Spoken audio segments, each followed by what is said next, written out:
Bismillahirrahmanirrahim.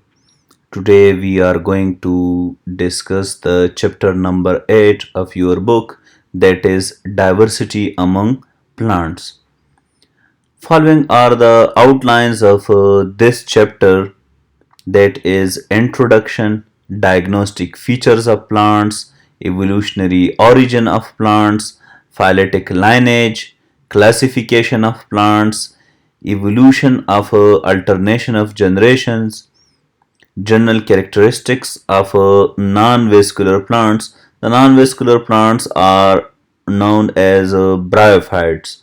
Then in bryophytes or non-vascular plants, we will discuss the life cycle of bryophytes, especially the moss plant, land adaptation by bryophytes, and uses of bryophytes. General characteristics of vascular plants. The vascular plants are also known as tracheophytes. Then in tracheophytes or vascular plants, we will discuss lower vascular plants, that is Psilopsida, Lycopsida, Spinopsida and Pteropsida. These are the classes of the lower vascular plants. Then we will discuss the life cycle of adiantum, evolution of leaf and evolution of a seed, gymnosperms, general characteristics of the gymnosperms, the main groups of gymnosperms and uses of gymnosperms, then angiosperms, the general characteristics of angiosperms, the main groups of angiosperm and the life cycle of angiosperm. Then we will be able to discuss the vascular plants as successful land plant, and then at last we will discuss the inflorescence and its major types. Diversity among plants. This is the name of chapter number 8. Here you can see that diversity mean variability, variety or types. Diversity among plants mean a variability among plants, variety of plants or types of plants. कि कितने type के plants जो है वो अर्थ के surface के ऊपर मौजूद हैं, कौन से अक़साम के प्लांट है। फॉर एग्ज़ाम्पल आप लोग अपने सराउंडिंग में देख सकते हैं कि मुख्तलिफ़ किस्म की ट्रीज़ होते हैं, मुख्तलिफ़ किस्म की श्रब्स होते हैं, मुख्तलिफ़ किस्म की हर्ब्स होते हैं। फॉर एग्ज़ाम्पल अगर आप मैंगो की ट्री को देखें और उसको आप जो है वो एप्पल की ट्री को देखें तो आप उसके साथ कंपेयर करें तो उसमें कुछ सिमिलरिटीज़ होंगे, कुछ जो है उसमें डिफरेंसेस होंगे, ठीक है? तो कितने टाइप्स के प्लांट जो है वो अर्थ के सरफेस पर एग्जिस्ट कर रहे हैं, ये हम सब डाइवर्सिटी में इंक्लूड करते हैं और इसको हम डाइवर्सिटी में स्टडी करते हैं।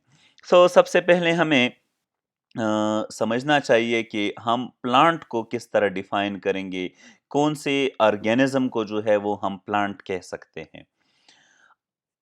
A plant may be defined as all multicellular photosynthetic organisms living on the biosphere are called plants. Biosphere जो है ये अर्थ का वो हिस्सा होता है जहाँ पर ऑर्गेनिजम्स जो है वो रहते हों, जहाँ पर ऑर्गेनिजम्स इनहेबिट करते हो अर्थ के उस सरफेस को या उस रीजन को हम बायोस्फीयर कहते हैं। अगर बायोस्फीयर की ऊपर ऐसे ऑर्गेनिज्म मौजूद हो जो मल्टी सेल्यूलर हो, जो फोटोसिंथेटिक हो, मीन वो ऑटोट्रॉफिक हो, ठीक है, तो ऐसे ऑर्गेनिज्म को जो है वो हम प्लांट्स कहते हैं। मजीद जो है इसको हम आगे एक्सप्लेन करेंगे। प्लांट्स जो है ये हमारे पास लैंड के ऊपर भी होते हैं जिसको हम टेरेस्ट्रियल प्लांट्स कहते हैं, और ये हमारे पास वाटर के अंदर भी हो सकते हैं जिसको हम एक्वेटिक प्लांट कहते हैं। प्लांट्स जो है ये अर्थ के सरफेस के ऊपर मिलियन ईयर से रहते चले आ रहे हैं और तकरीबन 0.5 मिलियन टाइप्स के प्लांट्स जो है वो आजकल अर्थ के सरफेस के ऊपर रह रहे हैं। मुख्तलिफ टाइप के प्लांट्स हैं। Diagnostic features of plant, it means कि हम कि प्लांट्स के कौन से ऐसे कैरेक्टरिस्टिक्स हैं जिसकी थ्रू हम उसको आइडेंटिफाई कर सकते हैं, मतलब ऐसे कौन से कैरेक्टरिस्टिक्स हैं जिस जो किसी ऑर्गेनिज्म में अगर हम मौजूद हो तो हम उस ऑर्गेनिज्म को प्लांट कंसिडर करेंगे, उसको प्लांट कहेंगे। So these features are as follows. The plants are macroscopic. It means that the plant can be seen with the help of a naked eye. They are a multicellular. Tissue जो है tissue system plants के अंदर मौजूद होगा। They are stationary or non motile. जितनी भी plants होंगे वो किसी एक जगह पर फिक्स्ड होंगे और वो अपनी जगह जो है वो चेंज नहीं कर पाएंगे। अगर हम एनिमल्स के साथ इसको कंपेयर करें तो आप लोग देख सकते हैं कि एनिमल जो है वो एक जगह से दूसरी जगह जो है वो आसानी शिफ्ट होते हैं, लेकिन प्लांट्स में ये खासियत नहीं होती। प्लांट जो है ये स्टेशनरी होते हैं, नॉन मोटाइल होते हैं, एक जगह पर जो है ये अपनी सारी लाइफ स्पेन करते हैं। Their cells are surrounded by cell walls made of cellulose. अगर हम ऑर्गेनिजम्स को देखें तो हमारे पास बैक्टीरिया है, बैक्टीरिया का जो सेल वॉल है वो पेप्टाइडोग्लाइकेन से बना है। अगर हम फंजाई को देखें तो फंजाई का जो सेल वॉल है उसमें भी सेलुलोजिक सेल वॉल होता है, लेकिन हर एक ग्लूकोज के मॉलिक्यूल के साथ एक अमाइनो ग्रुप भी जो है वो अटैच होता है। लेकिन प्लांट्स में जो सेल वॉल है वो प्योरली सेलुलोज से बना हुआ है, जो प्राइमरी सेल वॉल है प्लांट्स का। They are autotrophs. It's mean कि ये खुद जो है वो अपना फूड प्रिपेयर करते हैं with the process of photosynthesis. कैसे प्रिपेयर करते हैं? क्योंकि इन ऑर्गेनिजम्स के अंदर क्लोरोप्लास्ट होते हैं और इनके क्लोरोप्लास्ट में क्लोरोफिल्स होते हैं। क्लोरोफिल जो है ये वो मॉलिक्यूल है जो लाइट एनर्जी को केमिकल एनर्जी में कन्वर्ट करते हैं और फिर उसी केमिकल एनर्जी को प्लांट यूज करके अपने लिए फूड प्रिपेयर करते हैं। The chlorophyll enable them to manufacture complex food, for example starch from the simple substances। हमने चैप्टर नंबर 4 में डिस्कस किया था कि प्लांट जो है वो फोटोसिंथेसिस के प्रोसेस के दौरान कार्बन डाइऑक्साइड और वाटर को यूज़ करते हैं और उससे अपनी लिए ग्लूकोज बनाते हैं। ठीक है, sum of the glucose are used by the plants during the process of respiration to generate energy, while the surplus glucose is stored in the form of a starch। So starch जो है ये plant का एक storage material है।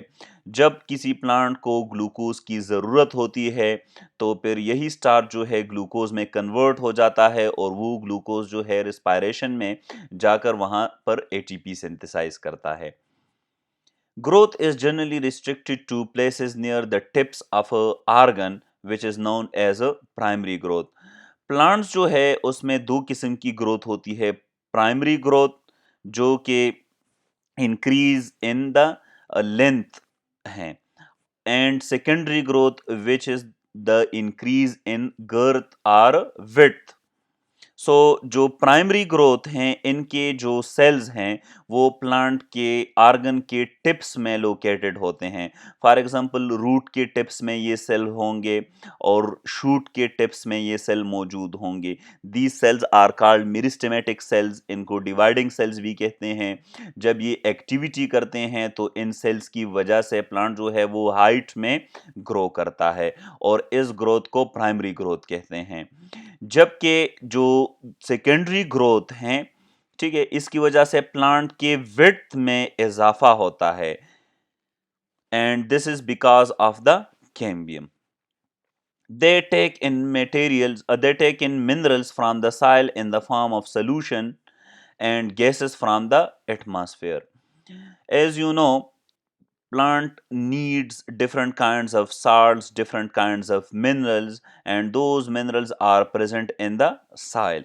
Soil के अंदर जो water मौजूद होता है वो वाटर उन सॉइल से उन मिनरल्स को उन साल्ट्स को अपने अंदर डिज़ॉल्व करता है। जब प्लांट इस वाटर को एब्जॉर्ब करता है रूट की थ्रू, तो ये डिफरेंट काइंड के साल्ट्स, ये डिफरेंट काइंड के मिनरल्स भी उस वाटर की थ्रू प्लांट के अंदर इंटर हो जाते हैं और प्लांट्स उन मिनरल्स को उन साल्ट्स को मुख्तलिफ फिजियोलॉजिकल प्रोसेसेस के लिए यूज करता है। Plants need carbon dioxide for photosynthesis. So plants जो है एटमॉस्फेयर से कार्बन डाइऑक्साइड को एब्जॉर्ब करता है because atmosphere is the reservoir of gases. जिस तरह साइल जो है वो मिनरल्स का या साल्ट्स का रिजर्वायर है। They may not be apparently sensitive to external stimuli, but they can show responses to stimuli. Plants जो है वो एनिमल की तरह डायरेक्ट स्टिमुलस को रिस्पांस शो नहीं करते, बट स्टिमुलस जो है प्लांट की ग्रोथ को अफेक्ट कर सकता है। फॉर एग्जांपल, अगर आप किसी प्लांट को ऐसे रूम के अंदर रखें जिसमें सिर्फ एक साइड पर विंडो हो और सिर्फ उसी साइड से जो है सूरज की रोशनी उस रूम में एंटर होती हो, तो प्लांट का जो स्टेम है वो उस विंडो की तरफ ग्रो करेगा। क्यों ग्रो करेगा? क्योंकि उसको सिर्फ उस एक डायरेक्शन से लाइट मिल रही है। सो प्लांट्स जो है इट मीन्स कि वो स्लोली एंड ग्रेजुअली जो है वो स्टिमुलस को रिस्पॉन्स देते हैं। The lower plants are independent gametophytes. Lower plants से मुराद यहाँ पर ब्रायोफाइट्स हैं और ये गेमीट इसकी जो बॉडी होती है उसको हम गेमिटोफाइट कहते हैं। आगे स्लाइड्स में हम डिस्कस करेंगे कि गेमिटोफाइट्स जो हैं वो क्या है। The gametophytes having a thalloid structure, thallus की तरह का स्ट्रक्चर होता है। थैलॉइड स्ट्रक्चर उस स्ट्रक्चर को कहते हैं जो रिबन लाइक हो, जो रूट, शूट और लीव्स में डिफरेंशिएट ना होता हो।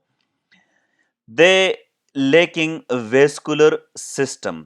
वेस्कुलर सिस्टम से मुराद यहाँ पर जाइलम और फ्लोएम है। लोअर प्लांट जो हैं इसमें गेमिटोफाइट जनरेशन जो है वो इंडिपेंडेंट होता है। इंडिपेंडेंट का मतलब ये है कि ये खुद अपना फूड प्रिपेयर कर सकता है। गेमिटोफाइट जो है वो फोटोसिंथेटिक होता है और गेमिटोफाइट जो है इसमें वेस्कुलर सिस्टम एब्सेंट होता है।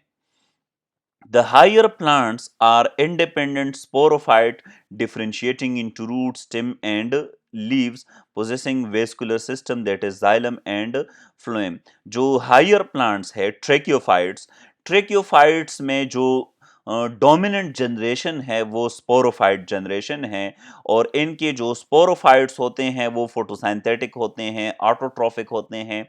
इसी वजह से हम इसको इंडिपेंडेंट स्पोरोफाइट्स कहते हैं। इनकी जो स्पोरोफाइट्स हैं इनको हम रूट्स में, स्टेम में और लीव्स में डिफरेंशिएट कर सकते हैं। और स्पोरोफाइट की एक खासियत ये है कि इसके अंदर वेस्कुलर सिस्टम मौजूद है। Vascular system in the form of xylem and phloem. जो लोअर वेस्कुलर प्लांट्स जो लोअर प्लांट्स होंगे उनके अंदर गेमिटोफाइट जनरेशन डोमिनेंट होगा, जबकि स्पोरोफाइट जनरेशन जो है वो लेस डोमिनेंट होगा, वो कम टाइम के लिए जो है उसमें एग्जिस्ट करेगा। और वो जो स्पोरोफाइट जनरेशन होगा वो डिपेंडेंट होगा अपॉन द गेमिटोफाइट जनरेशन। जबकि हायर प्लांट्स की अगर हम बात करें तो हायर प्लांट्स में स्पोरोफाइट जनरेशन जो है वो इंडिपेंडेंट है, जबकि गेमिटोफाइट जनरेशन जो है वो डिपेंडेंट है। किसके ऊपर डिपेंडेंट है? स्पोरोफाइट जनरेशन के ऊपर डिपेंडेंट होता है। The sporophyte may develop into herbs, shrubs or trees। जबकि गेमिटोफाइट में ये थैलाइड फॉर्म में होता है। उसको हम ना रूट, स्टेम और लीफ में डिफरेंशिएट करते हैं और ना वो हर्ब, श्रब और ट्री में डेवलप होता है। The primitive plants were trees while the advanced plants are shrubs or herbs। Tree जो है ये एक प्रिमिटिव कैरेक्टर है, जबकि श्रब और हर्ब जो है ये एक एडवांस कैरेक्टर है। Evolutionary origin of plants. Plants जो है वो किस तरह एवॉल्व हुए, कौन कौन सी चेंजेस जो है उनके अंदर पैदा हुए जिसकी वजह से डिफरेंट न्यू स्पीशीज जो है वो ओरिजिनेट हुए। Since the origin of life on Earth, various organisms have evolved and dominated the Earth at different times. जब से अर्थ जो है वो एग्जिस्टेंस में आई है, तब से लेकर आज तक अर्थ के सरफेस के ऊपर मुख्तलिफ ऑर्गेनिजम्स जो है वो डिफरेंट टाइम पीरियड्स में, डिफरेंट एराज में डोमिनेटेड थे। कुछ ऑर्गेनिजम्स जो है वो फॉसिलाइज हो गए वक्त के साथ साथ, जबकि कुछ ऑर्गेनिजम्स जो है वो अब भी अर्थ के सरफेस के ऊपर डोमिनेटेड हैं। The fossil records of different organisms shows the time period on the geological time scale when they were present abundantly on Earth. Fossil जो हैं ये वो ऑर्गेनिजम्स होते हैं जो कि अर्थ के स्ट्रेटा में प्रिजर्व्ड हो जाते हैं, ठीक है। और इन ऑर्गेनिज्म से फिर हम अंदाज़ा लगा सकते हैं इनकी अगर हम एज डिटरमिन करें तो हमें पता चल जाता है कि कौन से ऑर्गेनिजम्स जो हैं वो पुराने वक्तों में मौजूद थे और वो एबंडेंटली थे या वहाँ पर उसकी एबंडेंस जो थी वो कम थी, ठीक है। तो अगर हम अर्थ के टाइम को जितनी अरसे से अर्थ जो है वो बनी है, अगर हम उसको डिफरेंट पीरियड्स में डिवाइड करें तो उस उन पीरियड्स को हम एक जियोलॉजिकल टाइम स्केल कहते हैं, ठीक है। और उन टाइम पीरियड्स को हम जो है मुख्तलिफ इवेंट्स के बेसिस पर डिवाइड करते हैं और उन इवेंट्स को हम इसलिए रिकॉग्नाइज करते हैं क्योंकि उन इवेंट्स में मुख्तलिफ किस्म के ऑर्गेनिजम्स जो है उनकी इवोल्यूशन हुई होती है। दो साइंटिस्ट हैं ब्रॉगन एंड स्कॉप जिन्होंने तकरीबन 3 बिलियन ईयर ओल्ड बैक्टीरिया जो है वो फोसिलाइज्ड फॉर्म में डिस्कवर किया था ऑस्ट्रेलिया में, ठीक है। और उन लोगों ने ये अंदाज़ा लगाया कि ये इतना पुराना बैक्टीरिया जो है वो मौजूद है, तो इट्स मीन कि और लाइफ जो है वो अर्थ के सरफेस पर इससे पहले शायद जो है वो ओरिजिनेट हुई हो। और लाइफ जो है वो इतनी पुरानी है जितनी कि अर्थ की जो एग्जिस्टेंस है। Fossils discovered by biologists provided the evidence of the dominated organism in a particular era. हम मुख्तलिफ ऑर्गेनिजम्स के फॉसिल से ये अंदाज़ा लगा सकते हैं कि ये ऑर्गेनिज्म जो है वो अर्थ के सरफेस के ऊपर किन वक्तों में डोमिनेटेड थे। यहाँ पर आप लोग इस स्लाइड के अंदर देख सकते हैं this is a geological time scale, जिसमें इस साइड पर आप लोग देख सकते हैं जो टाइम है उसको एरास में और पीरियड्स में डिवाइड किया गया है और हर एक पीरियड की जो एज है वो भी साथ में यहाँ पर ईयर्स में लिखी है, ठीक है। इस साइड पर जो है वो आप लोग देख सकते हैं कि कौन से ऑर्गेनिज्म जो है वो कौन सी पीरियड में डोमिनेटेड थे और किन पीरियड में जो है वो उनकी बर्थ हुई और किन पीरियड्स में जो है उनकी डाउनसाइजिंग हुई। सो अर्थ के एग्जिस्टेंस से लेकर आज तक तकरीबन जितना भी टाइम गुजरा है इनको तकरीबन 4 एराज में डिवाइड किया गया है, ठीक है। सबसे पहले एरा को जो है या सबसे पहले टाइम पीरियड को जो है प्रोटियोजोइक एरा कहते हैं, ठीक है। और ये तकरीबन 2000 मिलियन ईयर्स तक है, मतलब अर्थ जब से बना है तब से लेकर 2000 मिलियन ईयर तक जो वक्त गुजरा है उस पूरे टाइम पीरियड को प्रोटियोजोइक एरा कहते हैं। फिर उसके बाद जो दूसरा एरा है that is Paleozoic era. Paleozoic era जो है वो 6 मिलियन ईयर से लेकर 270 मिलियन ईयर तक इसका टाइम पीरियड है। थर्ड जो एरा है that is Mesozoic era. Mesozoic era जो है वो 225 मिलियन ईयर से लेकर 135 मिलियन ईयर तक हैं, जबकि सीनोजोइक एरा जो है वो 70 मिलियन ईयर से लेकर आज तक है। सो ये फोर जो है आप लोग यहाँ पर इस चार्ट में देख सकते हैं, ये फोर जो है हमारे पास यहाँ पर एराज हैं। हर एक एरा को जो है पीरियड्स में डिवाइड किया गया है। फॉर एग्जांपल अगर आप सीनोज़ोइक एरा में देखें तो सीनोज़ोइक एरा को जो है टू पीरियड्स में डिवाइड किया गया है, that is quaternary period and tertiary period. जबकि मीसोजोइक एरा को जो है थ्री पीरियड्स में डिवाइड किया गया है, that is Cretaceous period, Jurassic period and Triassic period. जबकि पेलियोजोइक एरा जो है it is further divided into six periods, that is Permian period, Carboniferous period, Devonian period, Silurian period, Ordovician period and Cambrian period. यहाँ पर आप लोग देख सकते हैं कि कौन कौन सी पीरियड्स जो हैं वो कितने मिलियन ईयर ओल्ड हैं। अगर हम इन ऑर्गेनिजम्स को देखें, प्लांट्स को देखें, एनिमल्स को देखें, तो दोनों जो है वो एक कॉमन इंसेस्टर से ओरिजिनेट हुए हैं with the passage of time, और इनका जो इंसेस्टर था वो तकरीबन 3000 मिलियन ईयर पुराना है। मतलब फर्स्ट जो ऑर्गेनिज्म अर्थ के सरफेस पर डेवलप हुआ था, जिसने आजकल के जितने ऑर्गेनिज्म अर्थ के सरफेस पर मौजूद हैं उनको इवॉल्व किया, वो तकरीबन 3000 मिलियन ईयर पुराना है। सो जो एंसेस्टर था उसने तकरीबन 2000 मिलियन ईयर पहले फर्स्ट जो फंजाई है, एल्जी है, उसको इवॉल्व किया।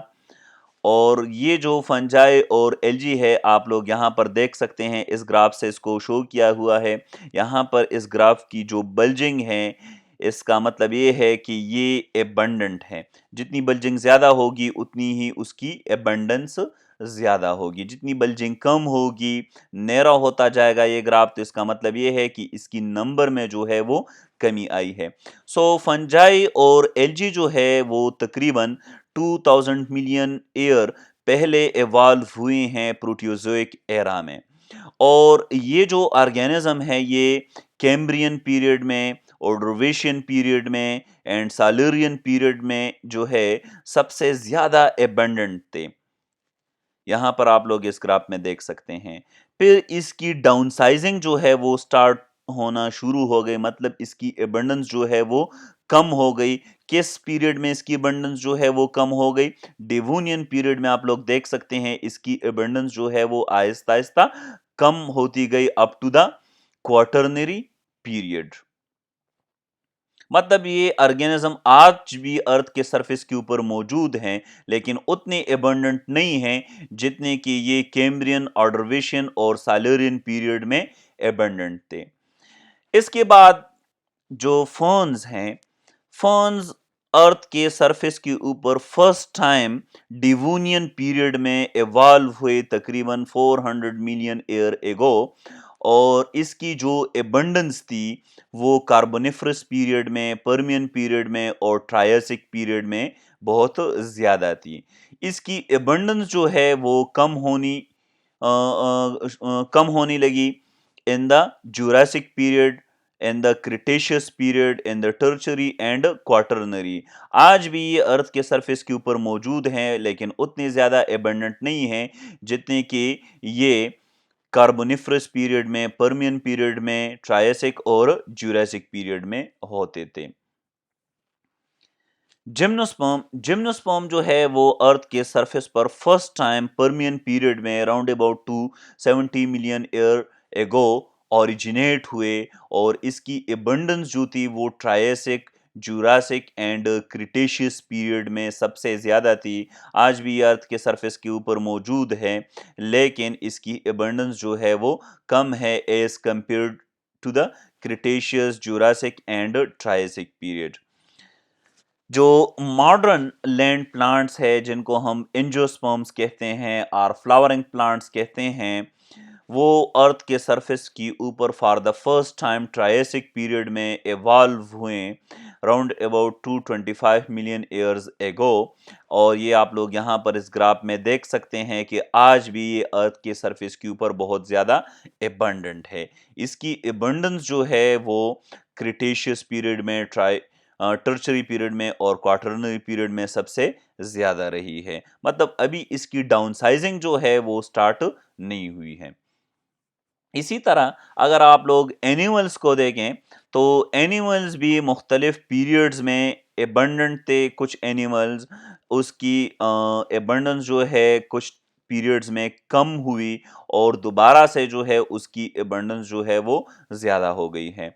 सो यहाँ पर अगर आप लोग देखें जो इनवर्टिब्रेट्स हैं they first appear in the Ordovician period round about 500 million years ago, and they were abundant in the Silurian, Devonian, Carboniferous and Permian period. After the Permian period इसकी डाउनसाइजिंग जो है वो स्टार्ट हुई, इसकी abundance जो है वो कम हुई up to Jurassic period. Jurassic period की जो है इसकी एबंडेंस फिर से ज्यादा हुई है up to the Quaternary period. आज भी अर्थ के सरफेस के ऊपर जो है ये उतनी ही एबंडेंट है जितने ये साइलूरियन, डिवोनियन और कार्बोनिफरस पीरियड में एबंडेंट थे। इसी तरह अगर फिशेस को देखा जाए तो फिशेस भी ऑर्डोविशियन पीरियड में इवॉल्व हुए हैं। इसकी एबंडेंस जो थी वो साइलूरियन, डिवोनियन, कार्बोनिफरस और पर्मियन पीरियड में सबसे ज्यादा थी। फिर ट्रायसिक में इसकी एबंडेंस जो है वो कम हुई और ट्रायसिक के बाद जुरासिक, क्रिटेशियस, टर्चरी और क्वाटरनरी में इसकी एबंडेंस जो है वो फिर से ज्यादा हो गई है। एम्फीबियंस जो हैं फॉर द फर्स्ट टाइम ये डिवोनियन पीरियड में इवॉल्व हुए हैं अर्थ के सरफेस की ऊपर round about 400 million years ago. और ये कार्बोनिफरस, पर्मियन और ट्रायसिक पीरियड में बहुत ज़्यादा एबंडेंट थी। आज भी अर्थ के सरफेस के ऊपर मौजूद है लेकिन उतनी ज़्यादा एबंडेंट नहीं है। इसी तरह जो रेप्टाइल्स हैं, reptiles for the first time Permian period में इवॉल्व हुए और इसकी जो एबंडेंस थी वो ट्रायसिक, जुरासिक और क्रिटेशियस एंड टर्चरी पीरियड में बहुत ज़्यादा थी। टर्चरी पीरियड की बाद आप लोग यहाँ पर देख सकते हैं कि अचानक से इसकी डाउनसाइजिंग हुई है।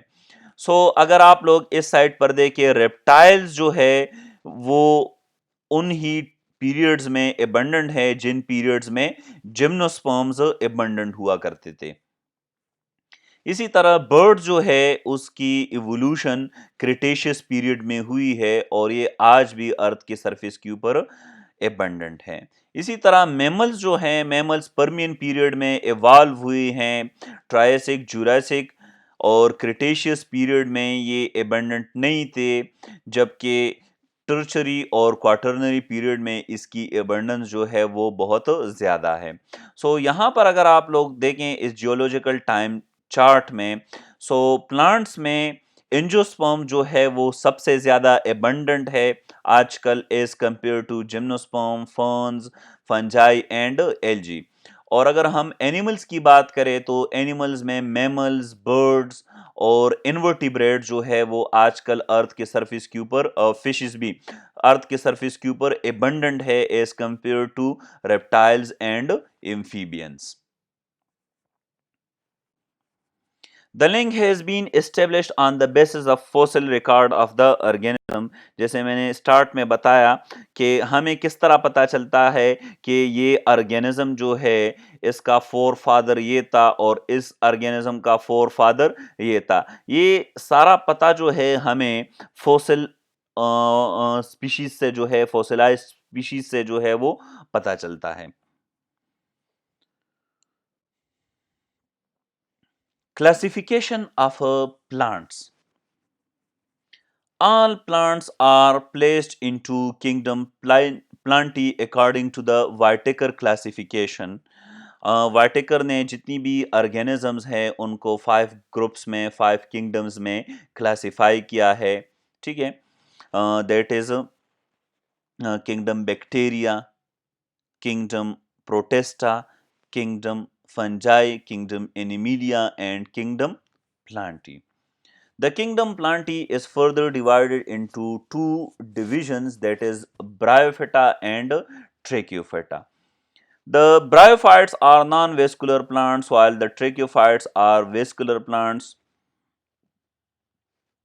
वेस्कुलर प्लांट मीन कि इसके अंदर जाइलम और फ्लोएम टिश्यूज होंगे जो कि वाटर को और फूड को इन प्लांट बॉडी के अंदर कंडक्ट करेंगे, जबकि नॉन वेस्कुलर प्लांट से मुराद ये है कि इनके अंदर किसी किस्म का जाइलम या फ्लोएम जो है वो मौजूद नहीं होगा या इसके अंदर वेस्कुलर टिश्यू जो है वो मौजूद नहीं होंगे। सो ऐसे प्लांट जिनके अंदर जाइलम और फ्लोएम ना हो उनको हम नॉन वेस्कुलर प्लांट्स कहते हैं।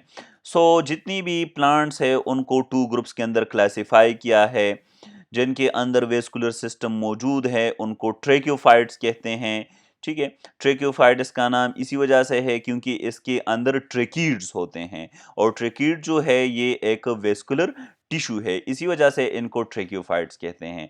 जबकि ब्रायोफाइट्स जो है ये वो प्लांट है जिसके अंदर वेस्कुलर टिश्यू नहीं होते।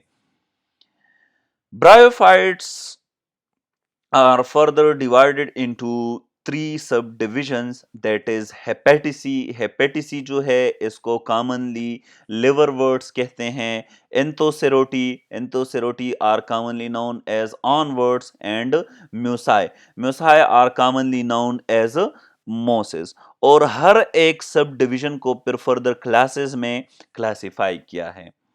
इसी तरह जो ट्रेक्योफाइट्स हैं, जो वेस्कुलर प्लांट्स है, उसको दो सब डिविजन्स में डिवाइड किया गया है, दैट इज टीरिडोफाइट्स जिसको नॉन सीडेड प्लांट्स कहते हैं एंड स्पर्मेटोफाइट्स जिनको सीडेड प्लांट्स कहा जाता है। जो प्लांट्स सीड प्रोड्यूस नहीं करते लेकिन जिनके अंदर वेस्कुलर सिस्टम मौजूद हो उनको हम टीरिडोफाइट्स कहते हैं। और ऐसे प्लांट्स जो सीड प्रोड्यूस करते हों उनके अंदर वेस्कुलर टिश्यूज भी मौजूद हों उन प्लांट्स को हम स्पर्मेटोफाइट कहते हैं। स्पर्मा जो है वो सीड को कहते हैं, फाइट मीन प्लांट, सो वो प्लांट जो सीड प्रोड्यूसिंग हो उनको हम स्पर्मेटोफाइट्स कहते हैं। The pteridophytes are further divided into four classes. अच्छा, जो टीरिडोफाइट्स हैं इनको हम लोअर वेस्कुलर प्लांट्स भी कहते हैं और स्पर्मेटोफाइट जो है इनको हम हायर वेस्कुलर प्लांट्स भी कहते हैं। आगे हम डिस्कस करेंगे। The pteridophytes are further divided into four classes, that is Psilopsida. Psilopsida are commonly known as whisk ferns. Lycopsida. Lycopsida are commonly known as club mosses. Sphenopsida. Sphenopsida are commonly known as horsetails and Pteropsida. Pteropsida are commonly known as ferns. While spermatophytes are further divided into two classes, that is gymnospermy and angiospermy. The gymnospermy जो है, gymno mean naked and sperma mean seed. So ये वाले जो group of plant है इनकी जो seeds होते हैं वो नेकेड होते हैं, उसकी उनकी सीड्स की ऊपर किसी किस्म की कवरिंग जो है वो नहीं होती फ्रूट की फॉर्म में। सो इसी वजह से इनको नेकेड सीडेड प्लांट्स कहा जाता है। जबकि एंजियोस्पर्म जो है, angio mean hidden and sperma mean seed, इनकी जो सीड्स होते हैं दे आर एनक्लोज्ड, इनकी सीड्स की ऊपर जो है फ्रूट मौजूद होता है। ठीक है, इसी वजह से इनको इनक्लोज सीडेड प्लांट्स कहते हैं, मतलब सीड्स जो हैं वो फ्रूट के अंदर मौजूद होते हैं। और सेकंड जो है इनको हम फ्लावरिंग प्लांट्स भी कहते हैं क्योंकि ये फ्लावर प्रोड्यूस करते हैं। जो जिम्नोस्पर्म है इनको हम कोन प्रोड्यूसिंग प्लांट्स कहते हैं because they produces cones, while the angiosperms are known as flower producing plants. Gymnospermy is further divided into two subclasses, that is cycads and conifers. While the angiosperms are further divided into two subclasses, that is monocots and dicots, जिनके अंदर एक cotyledon होता है, एक embryonic leaf होता है, उसको हम मोनोकॉट कहते हैं। जिनके अंदर टू कॉटिलीडन्स होते हैं, टू एम्ब्रियोनिक लीव्स होते हैं, उनको हम डाइकॉट्स कहते हैं। यहाँ पर आप लोग ये क्लासिफिकेशन स्कीम देख सकते हैं, जितनी भी प्लांट्स हैं उनको किंगडम प्लांटी के अंदर रखा गया है। किंगडम प्लांटी को टू डिविजन्स में, टू ग्रुप्स में जो है क्लासिफाई किया है। Bryophytes which are non vascular plants and tracheophytes which are the vascular plants. Bryophytes are non-vascular plants are divided into hepaticea or lower liverworts, क्योंकि इसका structure जो है वो लीवर की तरह का है, ह्यूमन लीवर की तरह का। Enthoceroti, which are commonly known as onward, and muci, which are commonly known as mosses, and the tracheophytes are vascular plants are further divided into pteridophytes and spermatophytes. As I said earlier, pteridophytes are the lower vascular plants and spermatophytes are the higher vascular plants. टीरिडोफाइट जो है इसको non seeded plants भी कहा जाता है, जिस तरह भी हमने डिस्कस किया, क्योंकि ये सीड प्रोड्यूस नहीं करते। जबकि स्पर्मेटोफाइट जो हैं they are called seeded plants because they produce seed. Pteridophytes are further divided into four groups, that is Psilopsida, Lycopsida, Spinopsida and Pteropsida, while spermatophytes are further divided into two groups, that is Gymnosperm and Angiosperm, जिसमें Gymnosperm जो है इनकी seeds naked होते हैं, इनको non flowering seeded plants भी कहा जाता है। जबकि Angiosperm जो हैं they are known as flowering seeded plants, क्योंकि इनके अंदर सीड्स भी डेवलप होता है और ये फ्लावर भी प्रोड्यूस करते हैं। जिम्नोस्पर्म जो है इसके अंदर सीड तो डेवलप होता है लेकिन इनके अंदर फ्लावर्स नहीं होते, इनके अंदर फ्लावर की जगह पर कॉन्स होते हैं। ठीक है, gymnosperm are further divided into cycads and conifers, while the angiosperm are further divided into monocots and dicots. Alternation of generations. The alternation of what is alternation of generation? The alternation are the change. Alternation mean change. The change are alternation of gametophyte generation, that generation which produce gamete. Those plant body which produce gamete is called gametophyte generation, with sporophyte generation, that plant body, that generation which produce spores are called sporophyte generation, and vice versa is called alternation of generation. अगर gametophyte जो है, gametophyte generation या gamete producing plant जो है वो spore producing plant को produce करे और स्पोर प्रोड्यूसिंग प्लांट जो है वो गेमीट प्रोड्यूसिंग प्लांट को प्रोड्यूस करे, तो इस प्रोसेस को हम अल्टरनेशन ऑफ जनरेशन कहते हैं। What is a gametophyte? Gameto mean gamete producing and phyte mean plant. So the plant body which produces gamete is called gametophyte. ठीक है, वो plant body जो gametes produce करते हैं, जो antherozoids are sperms and ovums produce करते हैं, ऐसे प्लांट्स को हम गेमिटोफाइट कहते हैं। In converse sporophytes are those plant which produces spores. इन प्लांट्स की जो बॉडी होती है ये स्पोर्स प्रोड्यूस करते हैं, इसी वजह से हम इनको स्पोरोफाइट कहते हैं। जैसे मैंने बताया, fight mean plant, sporophyte mean spore producing plant and gametophyte mean gamete producing plant.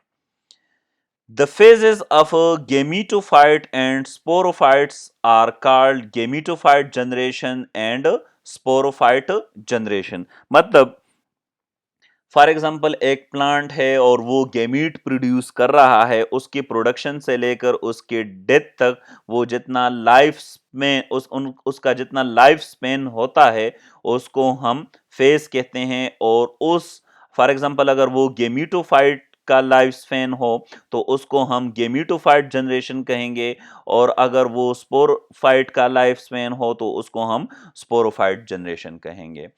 जैसे कि आप लोग यहाँ पर इस डायग्राम में देख सकते हैं, हमारे पास यहाँ पर एक गेमिटोफाइट है जिसने दो किस्म के सेक्सुअल आर्गन जो है वो प्रोड्यूस किए हैं, that is male sexual organ and female sexual organ. The male sexual organ of the gametophyte is known as antheridium and the female sex organ is known as archegonium. Male sex organ is called antheridium. और antheridium जो है, अगर हम bryophytes की बात करें तो bryophytes में ये एंथ्रीडियम अम्ब्रेला शेप का होता है, जबकि आर्चिगोनियम जो है ये फीमेल सेक्स ऑर्गन है। अगर हम ब्रायोफाइट्स की बात करें तो ब्रायोफाइट्स में आर्चिगोनियम जो है ये स्टार शेप होता है। आर्चिगोनियम जो है it produces ovum which is the female gamete, and Etridium produces the entherozoid or sperm which is the male gamete। Antheridium से एंथीरोजाइट और स्पर्म जो है वो निकल कर आर्चिगोनियम में आ जाता है, और आर्चिगोनियम के अंदर जो ओवम होता है उसको फर्टिलाइज करके ये एम्ब्रियो प्रोड्यूस करता है, and that embryo is the first stage of the sporophyte generation. ठीक है, उस एम्ब्रियो से जो प्लांट बॉडी बनेगी उसको हम स्पोरोफाइट कहेंगे, क्योंकि आगे आप लोग देखेंगे ये स्पोरेंजियम प्रोड्यूस करेगा और स्पोरेंजियम के अंदर जो है स्पोर्स प्रोड्यूस होंगे। इसी वजह से इस प्लांट बॉडी को हम स्पोरोफाइट कहते हैं। जब ये स्पोर्स स्पोरेंजियम के अंदर प्रोड्यूस हो जाते हैं, स्पोरेंजियम की बर्स्टिंग हो जाती है, स्पोरेंजियम की ब्रेकिंग हो जाती है, स्पोरेंजियम से ये स्पोर्स निकलते हैं और किसी सूटेबल प्लेस पर ये गिरते हैं, तो वहां पर जर्मिनेशन के बाद ये एक थ्रेड लाइक स्ट्रक्चर बनाते हैं, फिलामेंट लाइक स्ट्रक्चर बनाते हैं, जिसको प्रोटोनीमा कहते हैं। That protonema is the first stage of the gametophyte generation. वो वाली जो प्रोटोनीमा है वो मजीद रिबन लाइक स्ट्रक्चर में डिफरेंशिएट हो जाती है। उस रिबन लाइक स्ट्रक्चर को हम टेलस कहते हैं, and that will be the gametophyte of the bryophytes.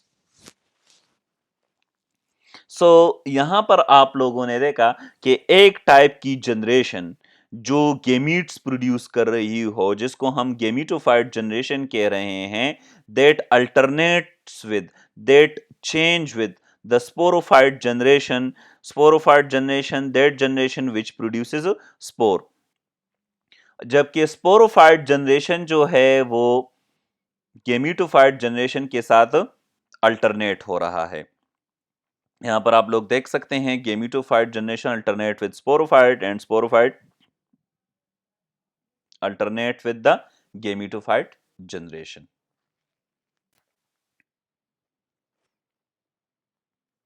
Evolution of alternation of a generation। अगर हम अल्टरनेशन ऑफ जनरेशन की इवोल्यूशन की बात करें तो डिफरेंट ग्रुप ऑफ प्लांट्स जो हैं, अगर हम में अल्टरनेशन ऑफ जनरेशन को कंपेयर करें तो हमें उन कंपैरिजन से पता चल जाता है कि कौन से ग्रुप में कौन सी जनरेशन जो है वो डोमिनेंट थी और कौन सी जनरेशन जो थी वो डोमिनेंट नहीं थी। The life cycle of various organisms show very clear evolutionary trend in the development of a gametophytic and sporophytic generation. If we look into the non-vascular plants, that is bryophytes such as liverworts and mosses, the gametophyte generation is large, dominant and autotrophic, while the sporophyte generation is small, heterotrophic and dependent on gametophyte generation। अगर हम bryophytes की बात करें तो bryophytes में जो gametophyte generation है जो थैलस की फॉर्म में होता है, इसकी गेमिटोफाइट जनरेशन फोटोसिंथेटिक होती है और इसका लाइफ स्पैन जो है वो ज़्यादा होता है as compare to the sporophyte generation. इन प्लांट्स की जो स्पोरोफाइट जनरेशन है वो सिंपल होती है, and that is also dependent upon the gametophyte generation for food requirement, because इनकी जो स्पोरोफाइट जनरेशन है वो नॉन फोटोसिंथेटिक है, वो हेट्रोट्रॉफिक है। सिमिलरली अगर हम एलजी को देखें तो एलजी के अंदर भी गेमिटोफाइट जनरेशन लार्ज होती है, डोमिनेंट होती है, फोटोसिंथेटिक होती है, इंडिपेंडेंट होती है, और स्पोरोफाइट जनरेशन जो है एलजी की स्मॉल होती है, हेट्रोट्रॉफिक होती है और नॉन फोटोसिंथेटिक होती है, गेमिटोफाइट जनरेशन के ऊपर डिपेंडेंट होती है। But there are some exceptional cases. For example अगर हम उल्वा और एक्टोकार्पस में देखें, ये दोनों जो है एलजी के स्पीशीज हैं, इन दोनों स्पीशीज के अंदर जो दोनों जनरेशन्स हैं, that is gametophyte generation and sporophyte generation, दोनों जो है इंडिपेंडेंट है और दोनों का स्ट्रक्चर जो है वो तकरीबन सेम है। इसीलिए इनकी जो अल्टरनेशन ऑफ जनरेशन है वो आइसोमॉर्फिक है। Isomorphic mean which are similar in morphology.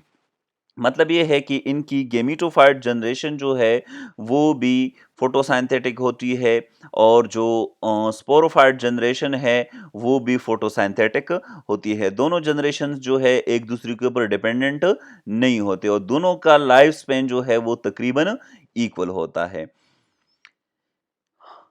इसी तरह जो वेस्कुलर प्लांट्स हैं such as pteridophytes, for example Lycopodium, Selaginella, ferns and gymnosperm and angiosperm, the sporophyte generation is larger, dominant and autotrophic. इनके जो sporophyte generation हैं ये photosynthetic होते हैं, ये इंडिपेंडेंट होते हैं, इनका लाइफ स्पेन जो है वो ज़्यादा होता है as compare to the gametophyte generation of these plants. इन प्लांट्स का जो गेमिटोफाइट जनरेशन है that is very small, that is heterotrophic, non photosynthetic and चूंकि ये नॉन फोटोसिंथेटिक है so it must depend upon the sporophyte generation.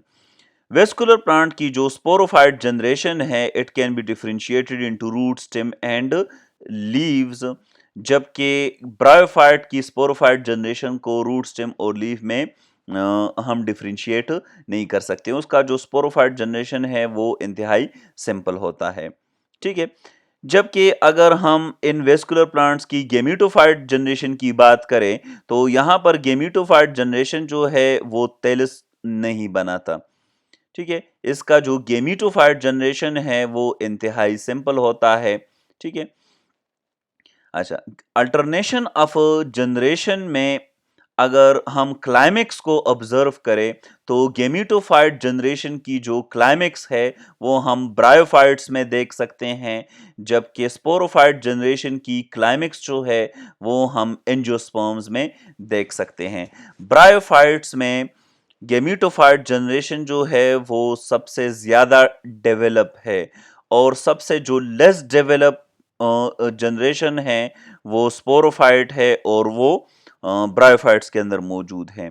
इसी तरह angiosperm में जो सबसे डेवलप्ड जनरेशन है वो स्पोरोफाइट जनरेशन है। ये बहुत कॉम्प्लेक्स होता है इन प्लांट्स के अंदर, जबकि इन प्लांट्स का जो गेमिटोफाइट जनरेशन है it is very very simple as compare to the sporophytic generation of the as compared to the gametophytic generation of the bryophytes. ठीक है, थैंक यू so much.